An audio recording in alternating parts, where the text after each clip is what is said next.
අපේ ගෙදර live YouTube channel එකට අදත් ඔයාලා සියලු දෙනාම ආදරෙන් පිළිගන්නවා.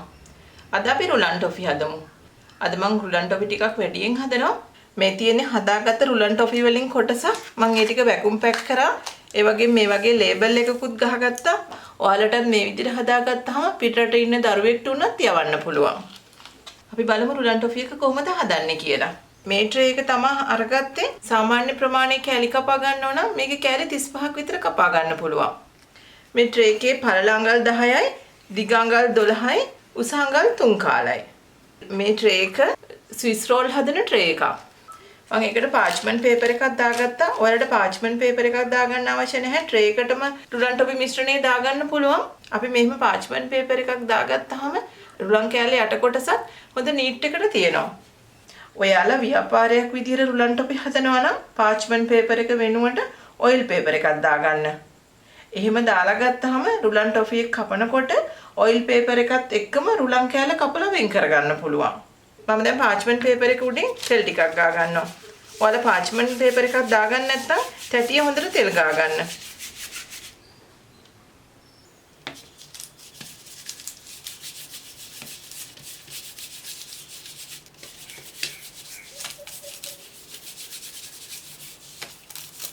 අපි දැන් රුලන් ටික බෙදගමු. මම මෙතන රුලන් ග්‍රෑම් 750ක් අරන් තියෙනවා. ඔයාලා ලොකු භාජනයක් ගන්නව නම් එකපාර බෙද ගන්න. නැත්නම් සාමාන්‍ය පොඩි භාජනයක් ගන්නව නම් දෙපාරකට විතර බෙද ගන්න. ඒ ටික මේ භාජනයට දාගමු. දැන් අඩු ගින්දරේ තියාගෙන කලවම් කර කර රුලන් ටික බෙද ගන්නවා. රුලන් ටොපි වැඩි ප්‍රමාණයක් හදා ගන්න ඕන නිසා මම මේ ප්‍රමාණය අරගත්තේ. මෙතන රුලන් ග්‍රෑම් 750ක් තියෙනවා. ඔයාලා පොඩි ප්‍රමාණයක් හදා ගන්නව නම් රුලන් ග්‍රෑම් 250ක් වගේ.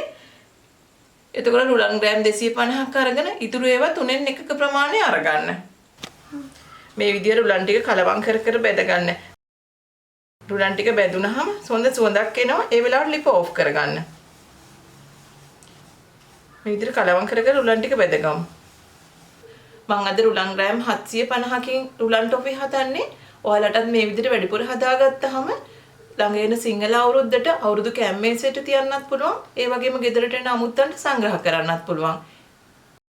කලවම් කර කර රුලන් ටික බෙදගත්තා. මේ රුලන් ටික මේ බෙදලා තියෙන්නේ මේ.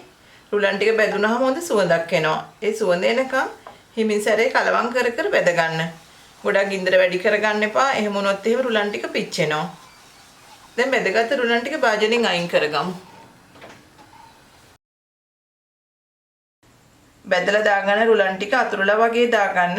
ගැඹුරු භාජනයකට දාගන්නවා නම් රුලන් වල රස්නේ යන ටික කලවම් කරන්න. නැත්තම් අඩිය ටික දුමුරු පාට වෙනවා. මෙතන පොල් මෙෂරින් කප් 3ක් තියෙනවා. අපි දැන් ඒ ටිකත් බෙදගමු.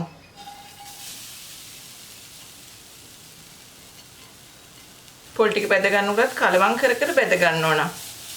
මෙතන මම මෙෂරින් කප් 3ක් අරන් තියෙනවා. තද කරන්නේ නැතුව සැහැල්ලුවට පුරවලා තමයි අරගෙන තියෙන්නේ. ඔයාලා ග්‍රෑම් වලින් ගන්නවා නම් ග්‍රෑම් 300ක් අරගන්න. සාමාන්‍ය පොල් ගෙඩියක පොල්. පොල් ගා ගන්නකොට ටිකක් අත සැහැල්ලුවට හීනියට ගා ගන්න.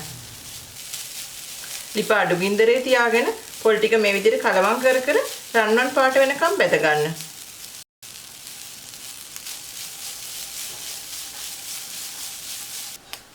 දැන් පොල් ටික රන්වන් පාට වෙන්න අඩු ගින්දරේ බෙදගත්තා. සමහර බෙදිච්ච නැති ඒවා තියෙනවා. ඒ ටිකත් කලවම් කර කර බෙද ගන්න ඕනේ. පොල් ටික බෙදනකොට හොඳ සුවඳක් එනවා. දැන් මේ ප්‍රමාණයට පොල් ටික බෙදුනහම ඇති. මේකත් අපි ලිපෙන් අයින් කරගමු.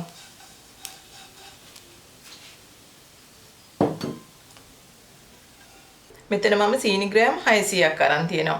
එකකින් ග්‍රෑම් 100ක් දාලා කැරමල් එකක් හදාගමු. මෙතන සීනි ග්‍රෑම් 100ක් තියෙනවා. ඔයාලට කෝප වලින් ගන්නත් පුළුවන්. එහෙම ගන්නව නම් කෝප භාගයක් කරගන්න. දැන් අඩු ගින්දරේ කැරමල් එක හදා ගන්නවා. දැන් කැරමල් එක ටිකක් කලවම් කරගන්නවා.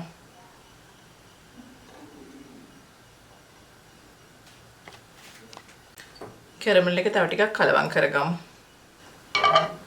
දැන් කැරමල් එක පාට වේගෙන එන්නේ. තව ටිකක් පාට වුණාම වතුර දා ගන්න පුළුවන්.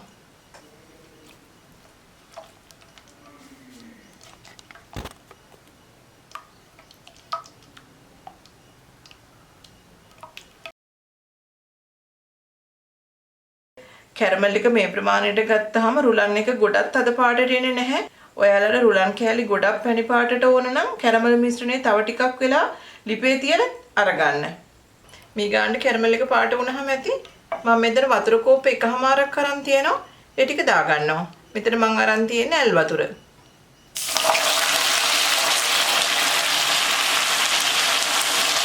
ඇල් වතුර දාගත්තාම කැරමල් එක හයි වෙනවා. වතුර එක රත් වෙනකොට හයි වෙච්ච කැරමල් එක දිය වෙනවා. ඔයාලට මේ වෙනකොට උණු වතුර දාගන්නත් පුළුවන්. දැන් හයි වෙච්ච සීනි ටික දිය වෙලා තියෙන්නේ. දැන් ඊටු සීනි ටික දාගන්නවා. මෙතන දිනවා ග්‍රෑම් 500ක්. ඒකටම කරදමුංගු කුඩු තේ හැඳි භාගයක් දාගන්නවා. ලුණු කුඩු තේ හැඳි භාගයකට චුට්ටක් අඩුවෙන් දාගන්නවා. ඒ ටිකක් දාලා සීනි ටික උණු කරගමු.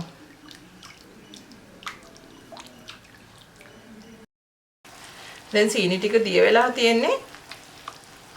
අපි මේ පැණි මිශ්‍රණය නූල ඇදෙන පදමටම උණු කරගන්නේ. එහෙම වුණොත් එහෙම අපේ රුලන් එක ගොඩක් හයි වෙනවා. යාන්තම් සාමාන්‍ය ප්‍රමාණයට ඇලෙනකොට පොල් ටික දාගන්නවා. මෙන්න මේ වගේ ප්‍රමාණයට ඇලෙනකොට ඇති මේ.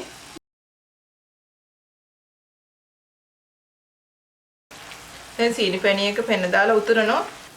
දැන් බැදගත්ත පොල් ටික දාගන්නවා. පොල් ටිකක් දාලා කලවම් කරලා ලිප ඕෆ් කරගමු. දැන් බැදගත්ත රුලන් ටික දාලා කලවම් කරගමු.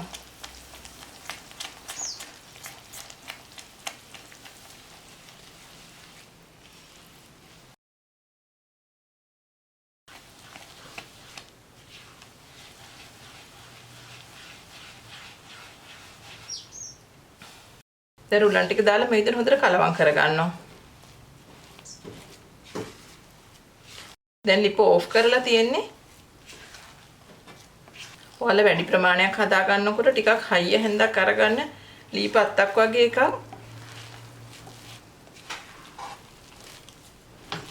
දැන් රුලන් ටික දාලා පැණි එකත් එක්ක හොඳට කලවම් කරගත්තා. දැන් ලිප ඔන් කරගන්නවා. මේ රුලන් ටික එක ගුලියක් වෙනකම් කලවම් කර කර ලිපේ තියා ගන්න ඕනේ.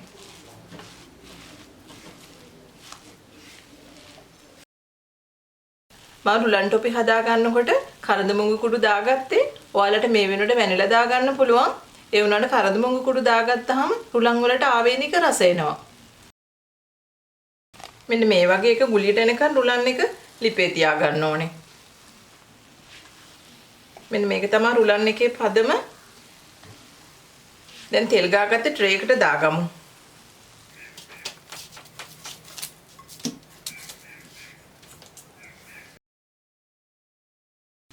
මම මේ හැන්දෙන්ම හදා ගන්නවා. ඔයාලට මේ වගේ හැන්දක් නැත්නම් ප්ලාස්ටික් හැන්දක තෙල් ටිකක් ගාලා අරගන්න. මේ හැන්ද ඇලෙන්නේ නැති නිසා මට මේකෙන්ම හදා ගන්න පුළුවන්. ඔයාලට මම මේ ට්‍රේ එකේ ප්‍රමාණය කිව්වේ. මේ ප්‍රමාණය මේ ට්‍රේ එකට හරියටම දා ගන්න පුළුවන්. දැන් මේ විදිහට අපි හදා ගන්න ඕනේ.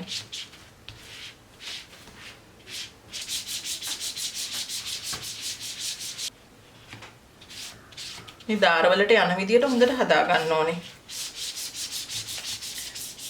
දැන් රුලන් එක මේ විදිහට හදාගත්තා. අපි නිවුනහම කෑලි ටික වෙන් කරගමු. මේ විනාඩි 10කට පස්සේ රුලන් ටොපි එක හයි වෙලා තියෙන්නේ. දැන් මම කෑලි ටික මාක් කරගන්නවා.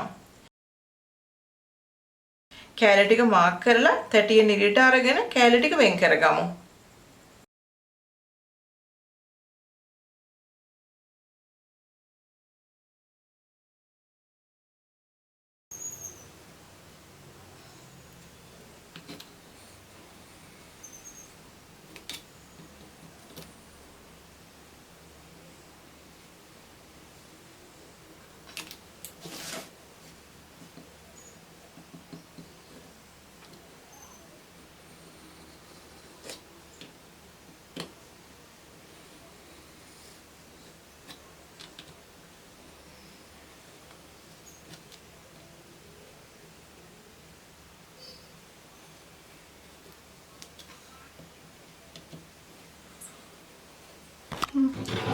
අපි දැන් මේක අනිත් පැත්ත දාගමු.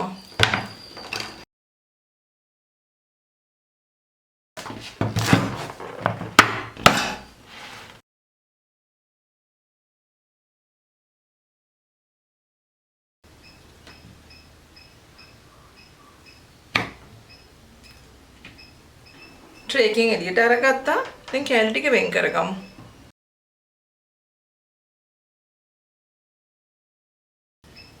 අපි මේ වගේ කෑලි 35ක් කපා ගත්තා. ඔයාලට මේට වඩා පොඩි කෑලි කපා ගන්න ඕන තව වැඩි ප්‍රමාණයක් කපා ගන්න පුළුවන්. අපි තැටියෙන් එළියට අරගෙන මේ රුලන් ටික කපා ගන්නේ නැත්නම් රුලන් කෑලි කැඩුනොත් එහෙම කෑලි ටික නාස්ති වෙලා යනවා.